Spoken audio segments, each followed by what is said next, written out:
Lisa, yes, please. That's my cue now that we've got the recording going. So hi, everybody. My name is Lisa Overholser, and I work with University of Missouri Extension, and I'm based in the St. Louis urban region. And I am part of a committee of individuals, a network of individuals who started meeting about 8-9 months ago and wanted to do something to commemorate the Latinx contributions to the state of Missouri and highlight their contributions and their history here through a series of webinar presentations. And this is an effort to highlight those contributions in the context of the Missouri Bicentennial, which is this year, Missouri 2021. We are actually an official Bicentennial Alliance partner with Missouri 2021. And I'm happy to say that we are the only initiative that specifically highlights the contributions of Latinx communities in Missouri. So we're very pleased to be able to present that. And when I say we, I'm referring to the group called Latinx Communities in Missouri. LCIM is our acronym. And it is a loose network of individuals. The chairperson is Veronica Perez Picasso from the MU Cambio Center, who is on today. Also part of that initiative is going to be our MC for today, Sal Valdez, who is a member of the Hispanic Leaders Group of St. Louis. He's also a member of the LIUNA, Missouri and Kansas Laborers District Council Diversity Initiative.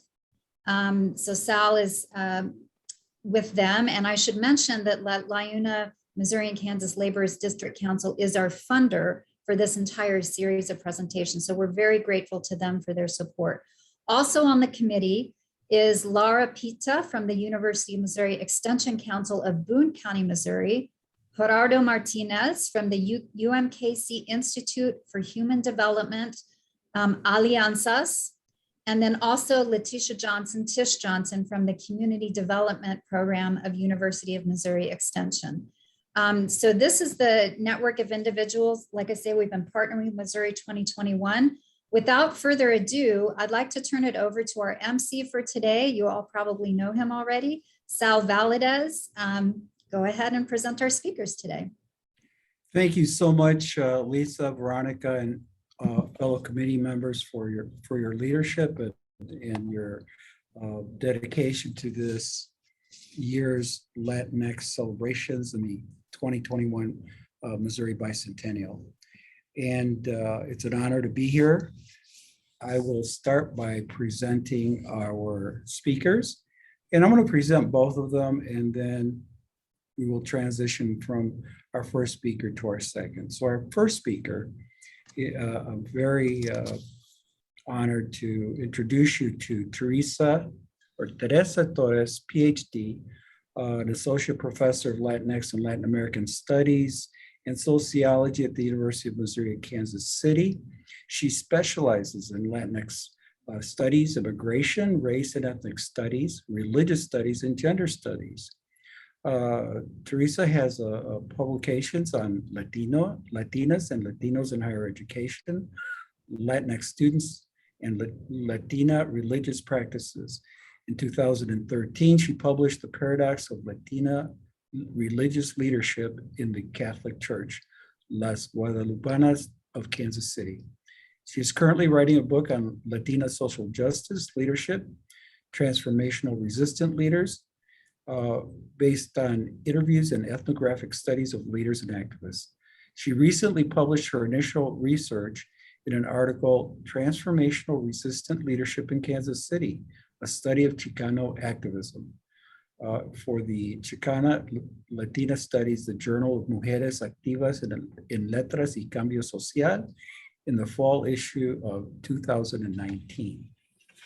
Our second speaker, our second distinguished speaker, is Daniel Gonzalez, my friend and colleague in several research projects.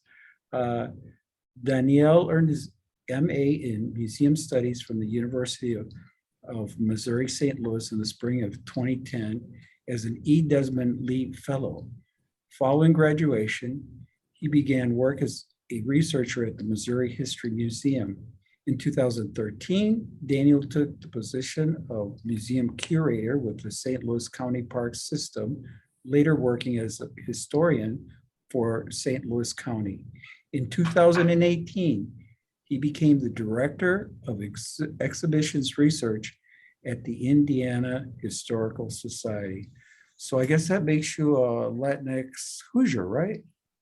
So Hoosier researcher.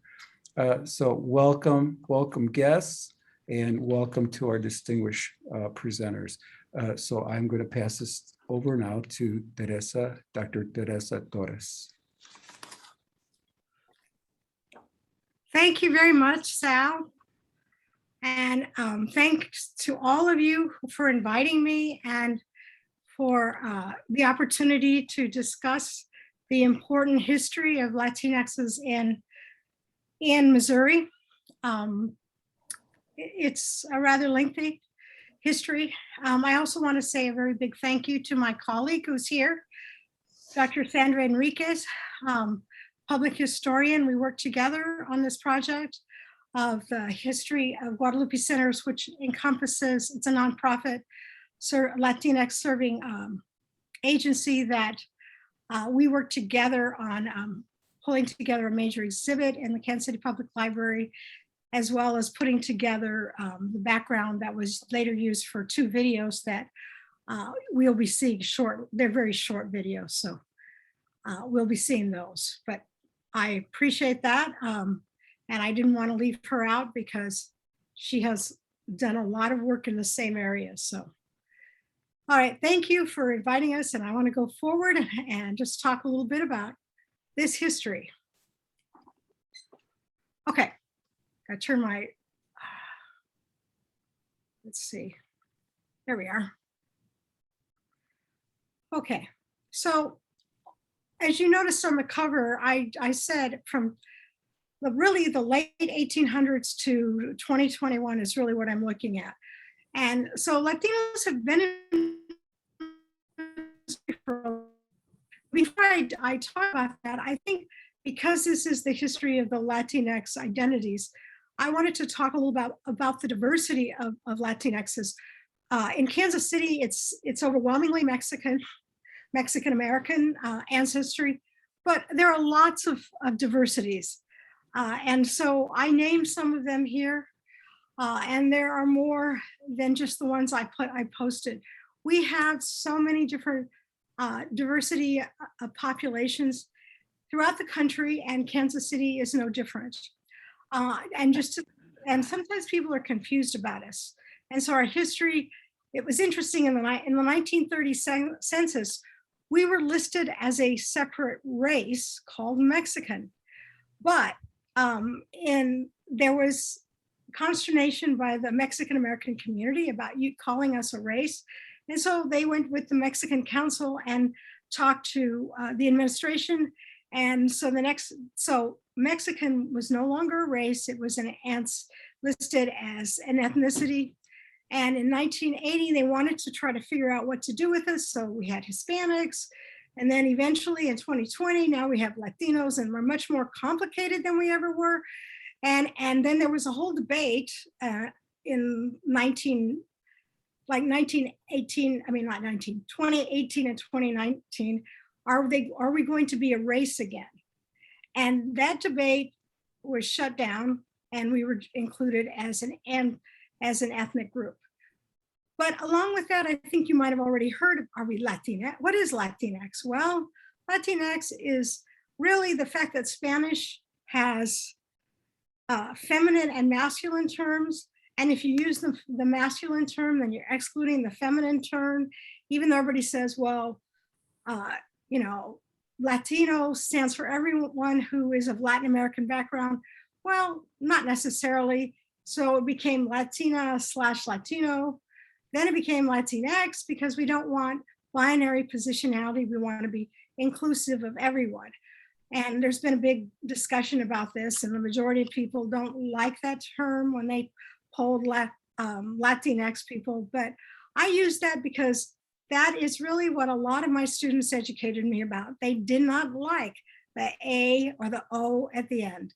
And the Chicana, Chicano, Chicanx, that's really Mexicana, Mexicano. It came out of saying Mexican, but with the accent, and then it was simplified to Mexicana, Mexicano, and now Mexicanx. And so we have this diversity and plurality about what we call ourselves, but it really is our own choice as identity. Okay, so and this history has just been evolving really since the 1960s, the idea of that there is a separate Latinx history before it was Latin American. And we didn't really talk about the history of Latinxs living in the United States prior to that. Okay, so here are my central questions. So why are there Latinxs in Kansas City? The who, what, when, why? That's what I'm going to be talking about. What are the major forces? We're basically roller skating through this history. And what were the major institutions and the people? So I'm going to have some of that highlight. And then are they still coming? I'll summarize with that.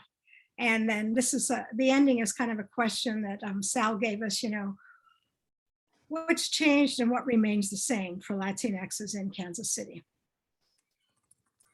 All right, so, well, if you look at Kansas City's history and you look at where we're located, we are really at the heart of the railroads. We know the rivers, that there are a number of rivers that come together, same with St. Louis. But I'm going to argue that for the Mexican population, Kansas City was really more the pathway, and it became the pathway north. And that was because of the migrant flow. And that migrant flow goes way back to the Santa Fe. And so I'm going to talk a little bit more about that, okay?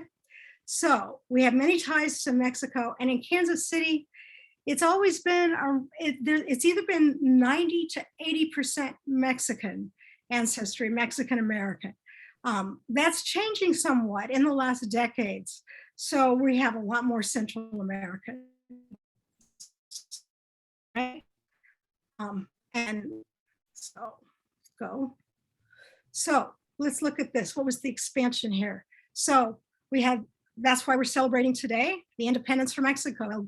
El Grito de Dolores is today is the celebration. No, tomorrow. What am I saying? Today. 16 is tomorrow. And we're having that celebration. But it took them 10 years to actually have independence.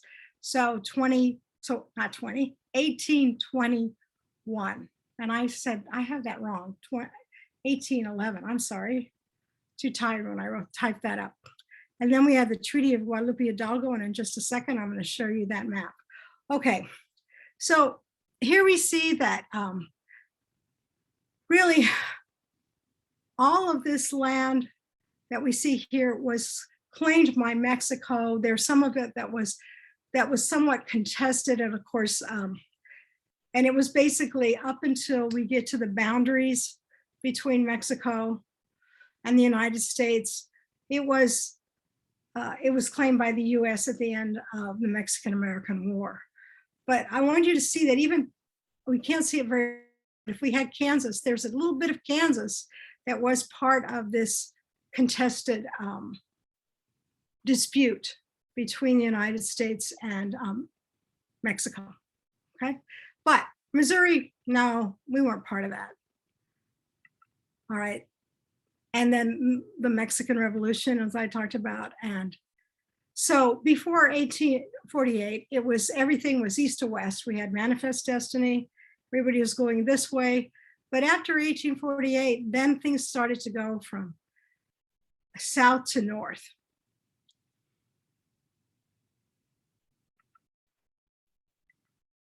Okay, now the Santa Fe Trail. In some of the earliest chronicles of US history, we know that there were cowboys that came up from the south and they passed through Kansas City. And what we know about the established populations didn't happen until the later 1800s, the later decades of the 1800s. And we know that some of the most established organizations came 100 years ago. So between 1910 to 1920s, at the beginning of the Civil War of Mexico, that's when we saw a lot of people going north into Kansas City. Okay, so Kansas City was on that direct pathway, and that's why we have so many Latinos who actually settled here. When they'd go out and work for the railroad, or they work out in the fields, instead of going all the way back, they'd settle in for a while in the winter in the Kansas City along the railroad tracks, and then eventually just stayed. Okay, and one thing about I wrote an article, and it was rejected because there was someone who said, well, you didn't really stress the significant role of migrants coming from other parts of the country. Well, in my, that whole kind of assumption of the research of internal migration, I did not find in talking to people, and I asked them their ancestry. Now, I know that's anecdotal, but we don't really have the data of all the people who came prior to the 1980s as to where, what part did they come from. California, everybody identified from what country they came from, or their family came from, not from what part of the United States. So the assumption that everybody that I have ever talked to and I interviewed always said that they first came to Kansas City. They didn't talk about, well, we went to California and then we came to Kansas City because we had family here. They might say we settled a little bit in Texas, but then we went on up because there were no jobs, okay? And so I'm saying that I'm gonna argue there were less internal migrations across the country and more that came directly up that route that's been here for several decades now, starting with the Santa Fe Trail. Okay, now I'm going to show you a little bit of the video, and the female voice is my colleague, Dr. Sandra Enriquez.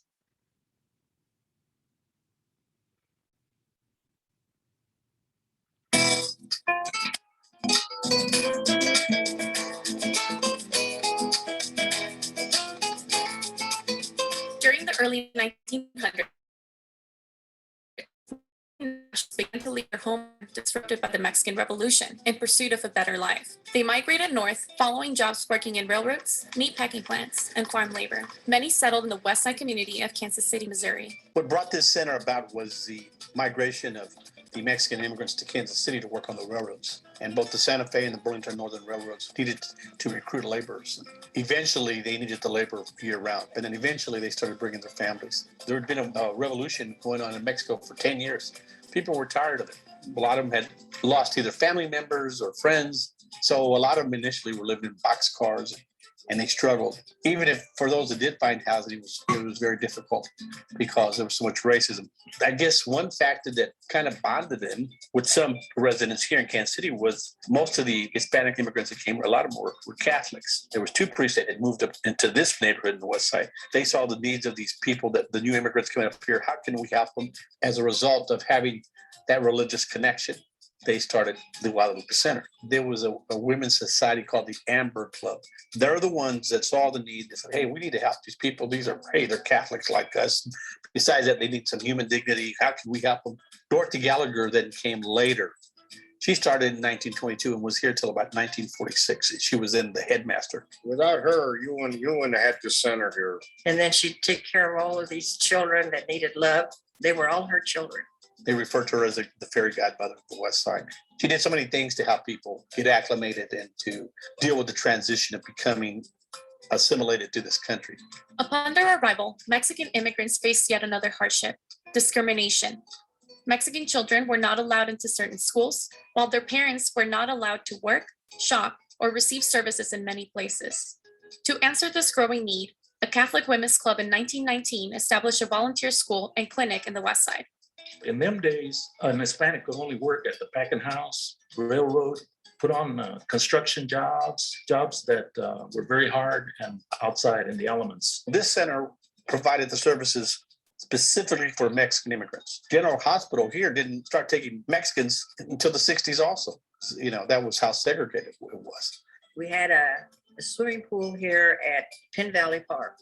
We were allowed to go there 1 hour on Mondays and Thursdays. There was a bunch of Anglo kids that would sit up on top of the hill where we were. And when we came out, we had to run under this bridge here on Summit because they were waiting for us with baseball bats and chains. There are a lot of prejudice going on before the war, but after the war, things started to change. The effects of World War II were felt nationally as well as on the West Side. Many young men and women left Kansas City to serve our country, and not all of them returned. After the war, the social landscape had changed for Hispanics in Kansas City in terms of housing and services, but segregation at large still remained in schools, neighborhoods, and jobs. They came back, and a lot of the young guys that had went to fight, it was like, okay, we fought for our country. A lot of us, some of our friends died, didn't come back. We paid our dues. And so a lot of things opened, especially housing. Pretty much after that, if you could afford to, you could move outside the areas. There were still areas that were limited. That really made it more accessible for other parts of the city for people to move in. During the summer of 1951, Midwestern states, including Kansas and Missouri, experienced torrential downpours and record-breaking floods that forever changed Kansas City's urban landscape and the people living there. This resulted in a mass migration of Latinos moving to the West Side for support. I lived in Armourdale. The flood came and wiped out our community. And so we moved over here to Kansas City, Missouri. My family was all in Kansas Avenue, which it got quite a bit of them. And my father used to tell us stories about how people would chase the cows and go grab the meats. It ruined a lot of people. The water down on 24th Street was up to the roof of the houses. And that's when all the packing houses were ruined. So a lot of people lost their job. A lot of the neighborhood here started bringing some families in here and help them out. It was really bad. A lot of them came over here and got food and things for life, that we needed for survival. Life after World War II proved the West Side to be an ever-changing ethnic community. Major construction on roads like Southwest Trafficway and I-35 meant constant change and movement for residents. First-generation children began to navigate the realities of more war, remnants of segregation, and the beginnings of the civil rights and Chicano movements. Some Kansas Cityans embraced these movements more than others, though the effects of activism were felt by all.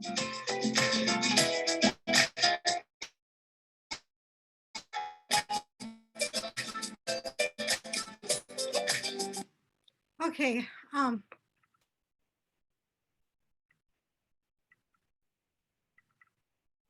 Whoops, sorry. I got to get out of this and then I can get back into it.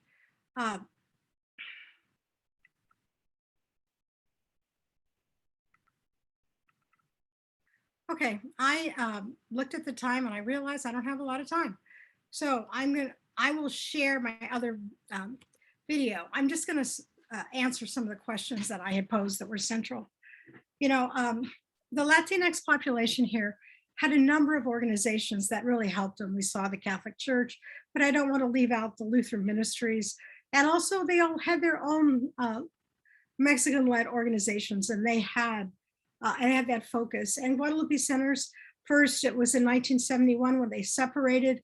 They were first part of the Catholic Church in 1971, along with Chicanos across the country, wanted to be more independent and lead themselves and feel less colonialized. And so that's when Guadalupe Centers separated from the Catholic Church. It wasn't easy. It was very difficult. It has grown national. It has grown and is recognized nationally.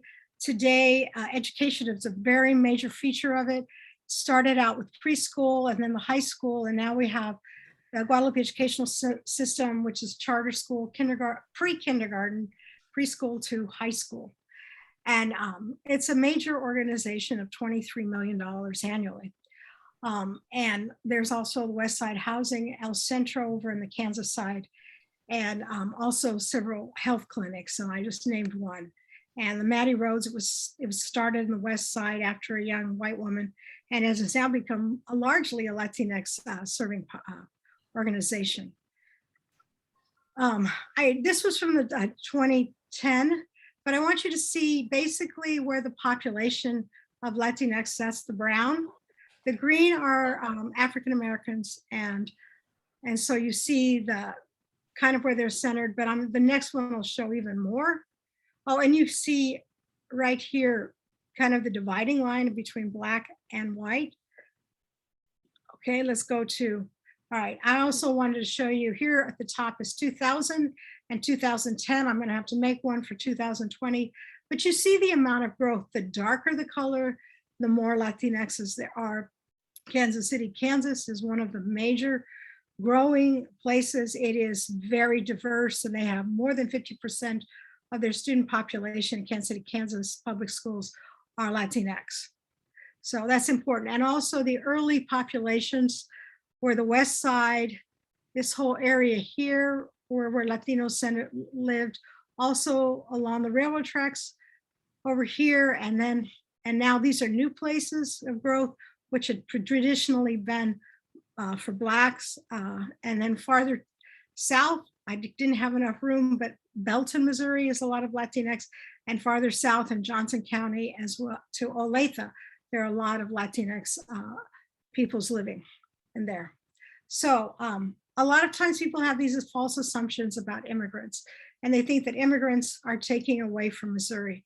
And I just wanted you to know that there's been an in-depth study by Dr. Peter Eaton from the economics department on the contributions of immigrants, not just Latinx, but in general, that show they're doing more for the state of Missouri than ever.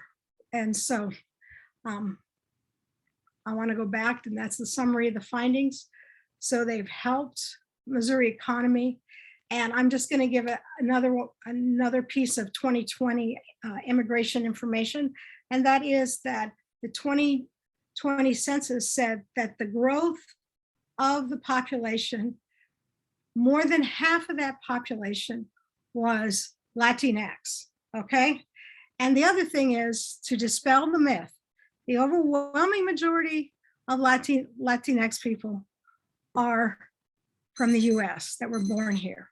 So I want to add that. I want to let you know that sometimes people have this false assumption. And so they are still coming, and I'm going to stop because I used up my time. But thank you all very much. And I will share that other little video because that gives you more history. Thank you so much, Dr. Torres. And just a reminder to our audience that the video from this event and the presentations in their entirety will be posted on our various links that everybody will be getting. So I'd like to now move on to our next speaker. Welcome, please welcome Danny Gonzalez.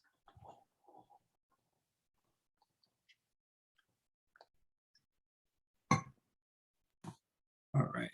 Thanks, Sal. And thank you, Dr. Torres. That was fantastic. And, I think as I go through here and talk a little bit about the history in my research, see, there's a lot of overlap. Certainly, the Santa Fe Trail and the Mexican Revolution as major forces in Mexican immigration are shared. So I want to give a little bit of background on my research. St. Louis has a diverse Latinx population. My research is focused on the Mexican population. So that's what I'm going to talk about today, but not because there isn't more history. When I moved to St. Louis in 2008, I asked some questions of folks, basic questions like, what is a Latino history in St. Louis? And I got a lot of answers, but the most common one was, well, there really isn't much of a history. There are, folks came maybe as early as the 1980s, but it's pretty recent. And that was sort of the story that I got from a lot of folks. And so I was pleasantly surprised when I started to dig into this story to find that was not the case, that there was a lot of history of Latino people in St. Louis that had been forgotten or erased from the broader narrative that St. Louis tells about itself. And so one of my goals with my research was to try and as best I could put these people's stories back into the narrative because their contributions are important and pivotal and increasingly so. So I'll share with you some of what I found. Let's see. There we go. So I said I was going to start in 1880. I'm going to go back a little bit further, and I'll come up a little bit more to the present. But I want to start by talking about, the earliest Latino arrivals, folks who are coming from what is now the American Southwest, but at the time was northern Mexico, places that are now the states of New Mexico and Nevada. And these folks were coming primarily for business. That was the driver of the earliest Latino arrivals.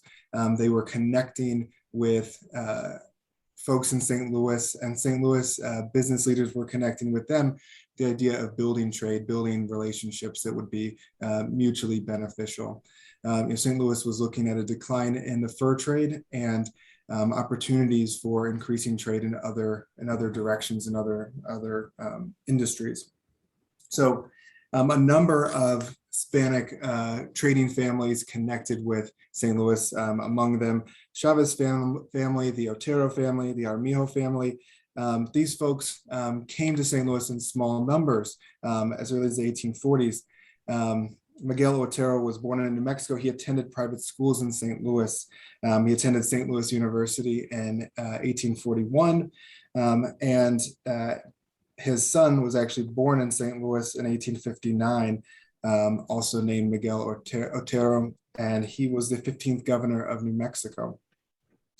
In the photograph here, the three men sitting is mountain man Dick Wooten. The man standing behind there is Saren St. Vrain.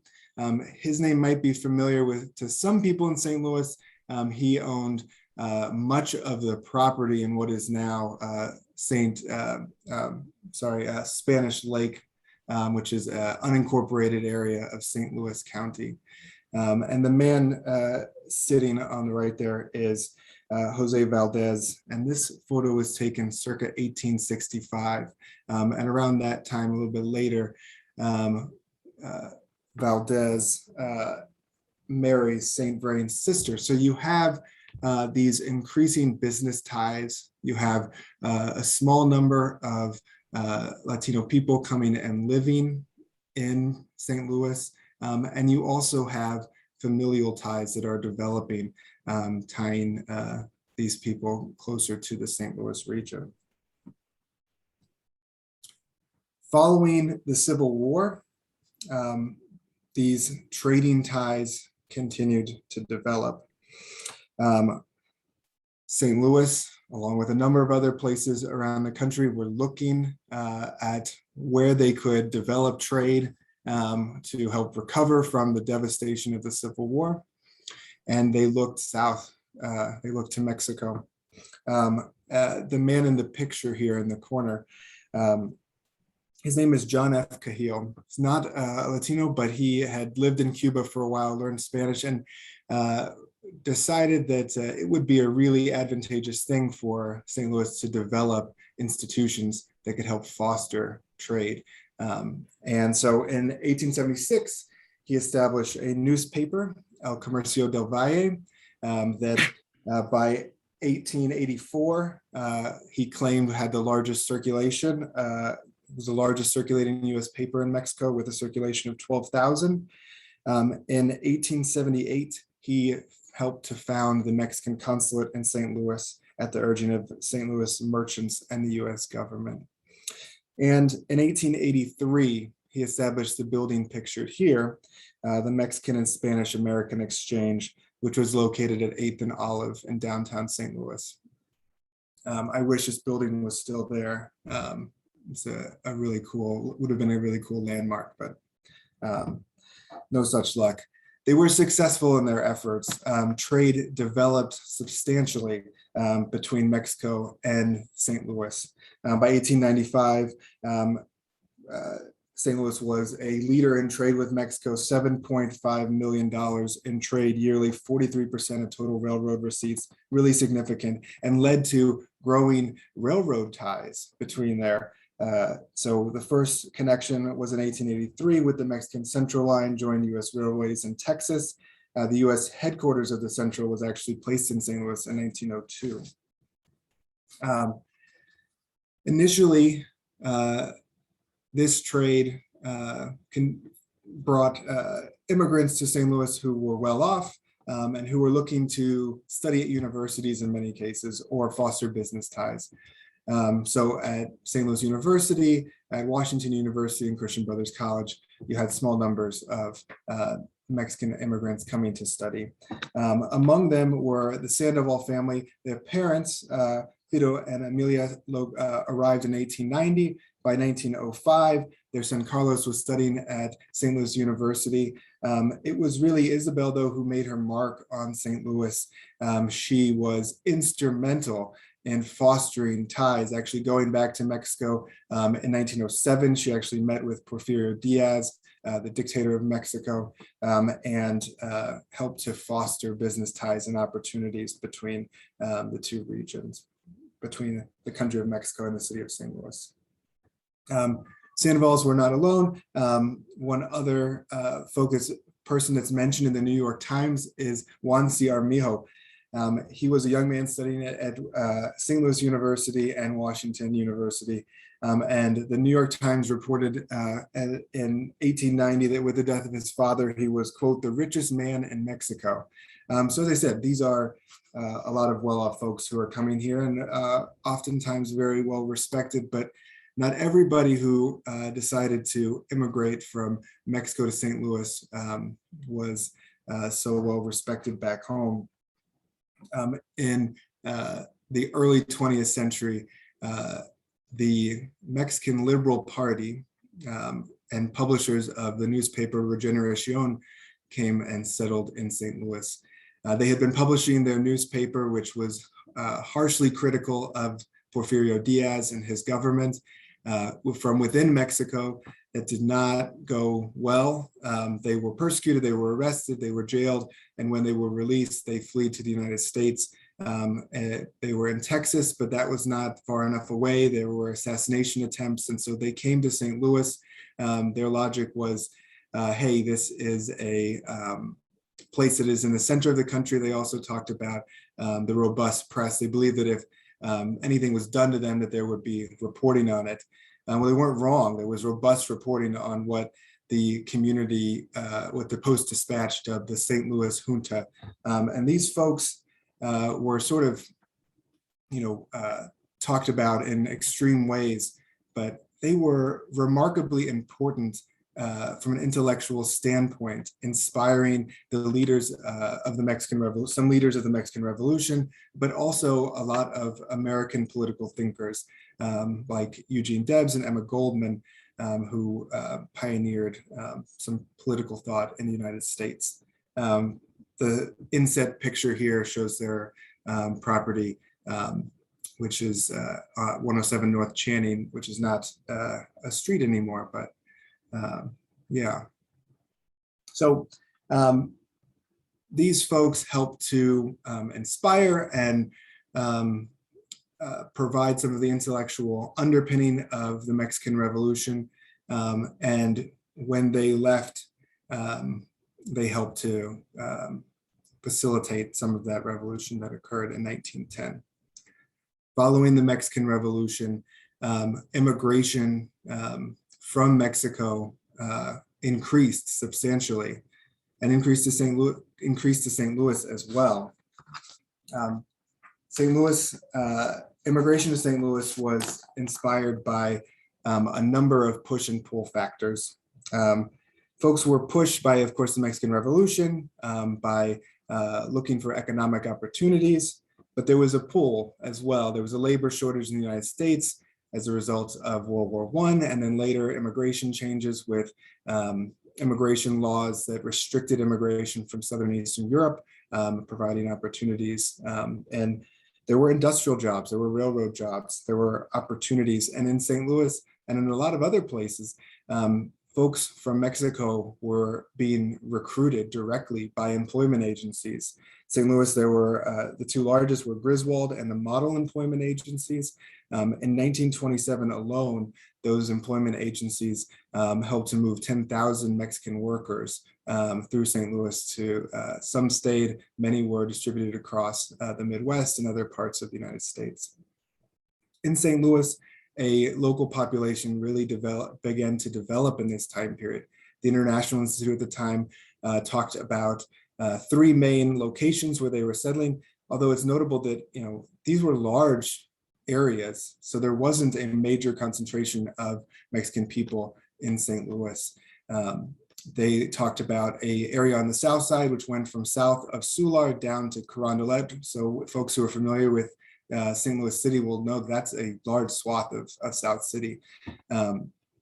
He talked about an area on the east side in Illinois, including Granite City, and then an area on the north side, neighborhood called Baden, which is on the northern end extreme of St. Louis City. This is a painting of one of the homes on the north side. A lot of the folks who settled on the north side lived in a boxcar community. This home was an extension of that community. It was built by the Zuniga family, and it was built with railroad ties and wood that could be salvaged, and became a home for this family and their children for a number of years. Agustin, the patriarch of the family, worked for the Terminal Railroad and had to go from his home on the north side all the way down to downtown St. Louis, and often would work multiple shifts. And so his son, I got to interview his son, he talked about having to make his way down there to bring food to his dad, who had to work multiple shifts and wasn't able to come home in between. So by this time, the population in St. Louis had grown to several thousand, and institutions were being formed to assist or to cater to these communities. Although many St. Louis institutions were ambivalent or openly hostile to the Mexican community, the Catholic Church established an institution for them. This is a image of the first Spanish language Catholic Church in St. Louis. It's got the Knights of Columbus logo on there, but which it became, which occupied it later on. But the building would have looked basically this way when it was first established in 1812. So this congregation was shared by Spanish immigrants in Carondelet, as well as a number of Mexican immigrants. The 2 priests who ran it were Mexican immigrants themselves, folks who had fled the Mexican Revolution, and 30% of the congregation were from Mexico in 1915. But a lot of the organization, while the Catholic Church played a role, a lot of the organization of Mexicans in St. Louis were driven by Mexican people themselves, forming organizations for mutual benefit, for maintenance of culture, all of these things. In the early 1920s, the Mexican Benefit Society was established. Here's an image, early image of that group. In 1936, the Benito Juarez Society was formed. And in 1945, those 2 groups merged together. And that organization continued into the early 2000s. Across the river in Illinois, the Mexican Honorary Commission was established in 1926. And that organization is still in operation today. 5 minutes, Jenny. How am I doing on time? 5 minutes. Okay, great.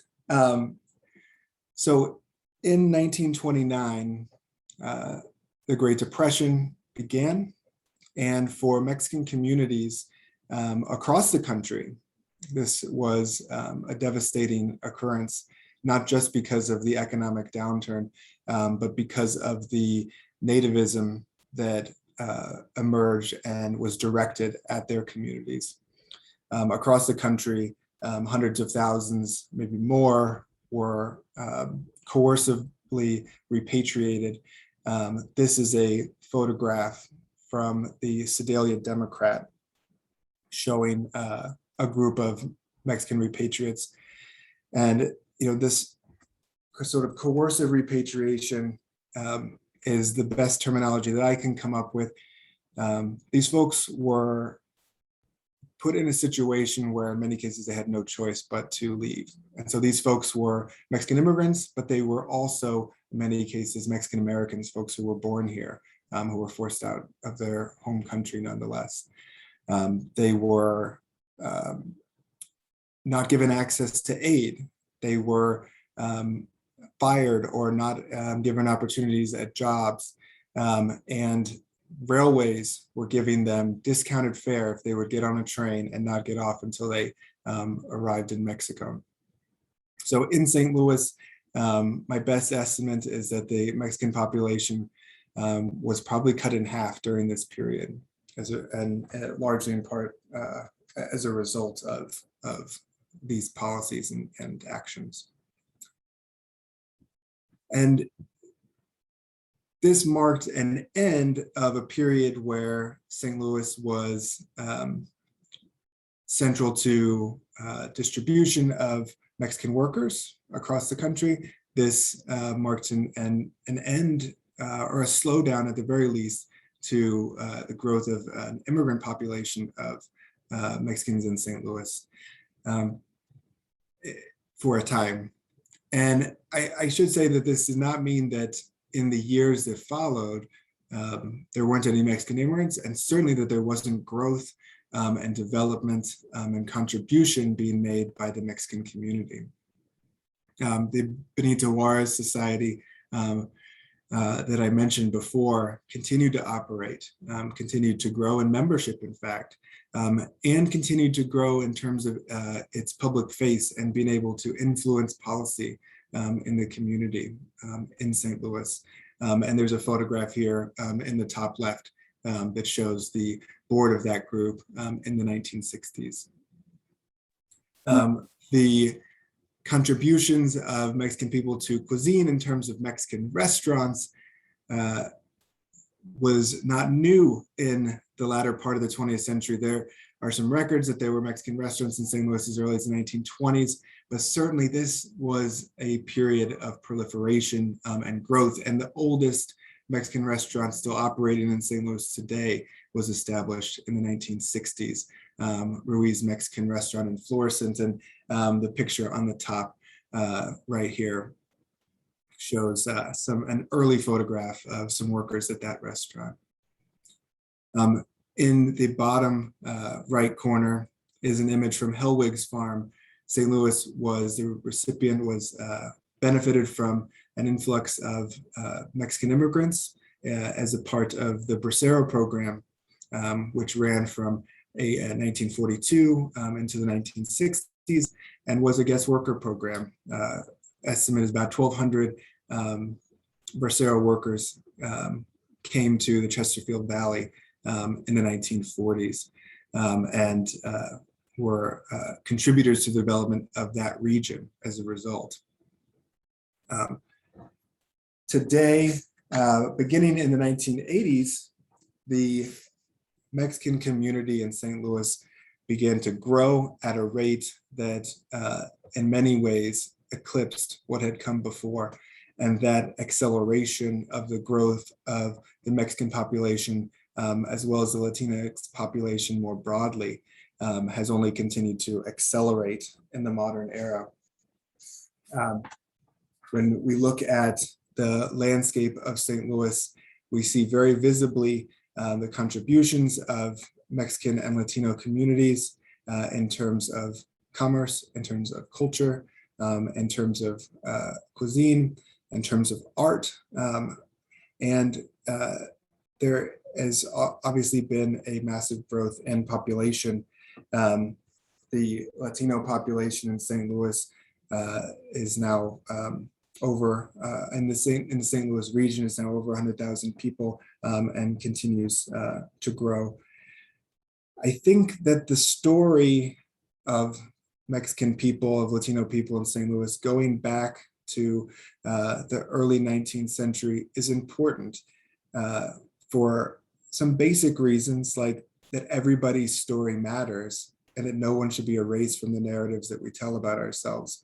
But in the modern era, as Latino people become more and more central as a larger and larger population in St. Louis and beyond, not telling their history, not showing the deep roots that these communities have in the region is increasingly problematic.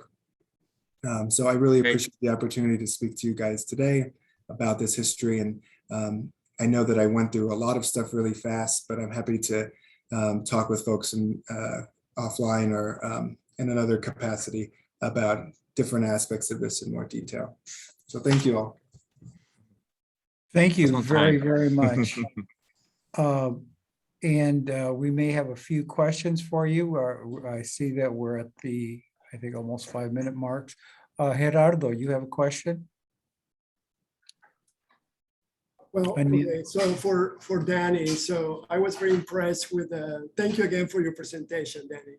Welcome. It was beautiful. And so probably you may not know this, but I'm just curious, how did that Mexican businessman got away with the Spanish business name title? El Comercio, del Valle, so the Chamber of the Valley. How did he get away? Because my God, my goodness, back then, how did he did it? Do you know any chance? So you're asking how he got away with using the title Spanish, or Yeah, as opposed? totally. Yeah, I think it's a really good question. I think this is speculation. I don't know the answer to that, but I do think that at the time, the folks that he was engaging with were affluent Latinos, and I'm, again, speculation. I think many of these folks would have self-identified. I know some of them did identify as Spanish as opposed to Mexican or another identity. And so it may have been really advantageous for him to identify, his organization and his purpose in both directions. Again, I don't have a whole lot to support that, other than I know that there were folks who were identified in that direction. So that's my best guess for you. Can I add something? Yes, on that? Teresa. All I want to say, Gerardo, that's a really good question. And again, speculation, but if you look at the immigrant population in the early 20th century, you see that with a lot of Europeans. And it's one of the peak times of immigrants coming. And so there were a lot of pockets of different languages across the cities. And so to have a Spanish, organization or a Spanish title on a building or whatever wouldn't have been that unusual, because they had the German section and they had the Polish section and so on. So I think to us it stands out, but you have to understand there were lots of diversity. If I could add something to that, the point that Teresa brought about the railroads and what Daniel's talked about, the affluent Mexicans who may have identified as Spanish, but the key was Mexico. The key was labor. The key were the railroads. You had the president in 1916, I believe, the president of the Alton Railroad resign his post to take the presidency of the Central de Mexico. So there was interplay, and there was land speculation. There was the exchange of goods. So there was an economic driver in labor. Braceros, what does bracero mean? Bracero, los brazos, the arms. We were the arms that came to save the United States during the 2 world wars. And then tragically, we were sent back, those of our Mexicans. But if I can, with a little bit of time, also emphasize that the Mexican story is not the only Latinx story in Missouri or in the United States. We have Afro-Latinos. We have people from Puerto Rico, from Brazil, who don't even speak Spanish. And so, although we are on the brink of celebrating Hispanic Heritage Month, I look at it more, I hope that we can approach this more universally, because we have brothers and sisters in our community who never spoke Spanish, who speak the largest Japanese community outside Japan is in Brazil. We've got our Asian folks. And of course, those of us like myself who are 50% or more indigenous, we also have to remember our indigenous past. So it's both a tragic and beautiful future. So one more question, or tragic and beautiful story. So we have time for one more question. Could I ask somebody? We have one question for Professor Torres in the chat. I think it's a short one. It's from Barbara Peterson, and yes. The question is, who is making the decision as to whether Hispanic will be a race or not? Is it Hispanics themselves, or is it a white or non-Hispanic people? All I read was a little bit of information on the census in over the 2020 discussion, and they did not say it was among government officials and demographers who are working there, and so you have to understand that was under the Trump administration.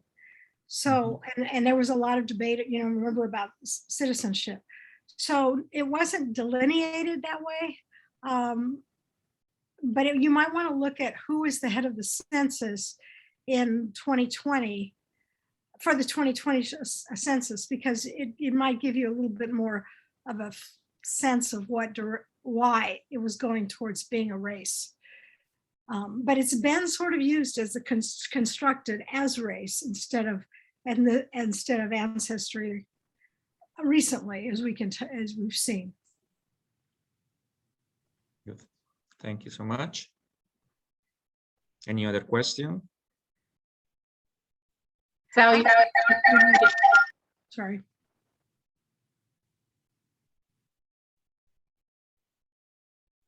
I want to just say a big thank you to Danny, because you corrected me on my history of St. Louis. I have not seen this important history. We need to write about this, and you have a chapter, and Dr. Enriquez have a chapter, and I have a chapter, and Dr. Valerie Mendoza has a chapter, because this history needs to be written, and we need it also in rural Missouri. Missouri has a lot of history, and right now going on. Fantastic, Dr. Torres. Your comments are appreciated, and I hope there is collaboration. Obviously, we're all connected. If we identify, however we self-identify, we are related. My approach is every time I meet a new person who is from our community, I say, great, I now have another primo. I have another relative. And that's our Puerto Rican and sisters, or everyone. So we're a big world. There's a lot of research to be done. Your presentations are very important, should give us ideas for additional collaboration and research down the road. But I would like to again thank our participants, thank our speakers, thank our committee members who put this together, and hopefully this will be the start of some other activities that we could do about our Missouri Latinx community. But I want to leave you with this thought, that the beauty of these Latinx history presentation is that they clearly show us that we are the living echoes and shadows of our past, present, and future. I hope you all have a great time during our celebration of our community, and we will see you hopefully at our next event in October on our emerging Latinx leaders. Thank you all so much for your time and your attention to this topic, and it's greatly appreciated. You all have a great day. Thank you so much for joining us during this event. Remember that this event is part of the Missouri 2021 Bicentennial, which is organized by the Latinx Communities in Missouri. This is a network of individuals and organizations working to ensure that the diverse history and contributions of Latinx communities in Missouri have an echo and have a voice. Thank you to Luna, Missouri and Kansas Laborers District Council our presenters, Daniel Gonzalez and Dr. Teresa Torres, our moderator, Sal Valdez, and all our partners, MU Cambio Center, MU Extension, Community Arts Program, the University of Missouri, of course, UNKC, the State Historical Society of Missouri, Hispanic Leaders Group of St. Louis, Boone County Extension Council, and again, LUNA, the Missouri Kansas Laborers District Council. Remember that we have 2 more events coming soon. The next one is Emerging Latinx Leaders of Missouri. It's gonna be the 7th of October. And the last one is gonna be Latinx Art in Oral Traditions. It's gonna be November 6th of this year. And we also have our last events recorded, the musical experiences of Missouri's Latinx community and the economic contributions of Latinx communities in Missouri. Thank you so much again for joining us, and we hope to see you in our next events. Thank you so much, and good afternoon, everyone. Thank you, everyone. Bye-bye. Bye-bye. Bye. Bye. Don't go, read the text. Read the text and then go like this. Well, thank you. Thank you. We Tom. want to acknowledge Sal Valdez for his award from Premio Esperanza. Some of you have gotten notification from me or my secretary, my wife, Maria. So just congratulations. I want to just give you a shout out and thank you for a good job today. Everybody Thank that's you. involved. Thank you so much. Thank you. Thank you very much, Yes. Tony. Thank you. Thank you. And Saul, I was blown away by the depth of the stories of the people that you had. There's so many ways to cover all of that. And I said, it's like roller skating through the Smithsonian. You know, you can't cover everything in this short a time. She did an excellent job. And that's why I went to the videos, because it's like one of the only ways that you can cover so much. And even then I couldn't do it all. So, Thank you. thank you. And I definitely want us to work together. And now I have your email. So, Fantastic. I look forward to sharing my research on Yeah. railroads, our community and the railroads. And I think I love collaboration, and we'll move forward from there. But thank you all very much, and wishing you a very good evening, and we will see you soon at our next event, okay? yeah, thank you all very much. Thanks, everybody. Thanks. Bye-bye, Danny. Good.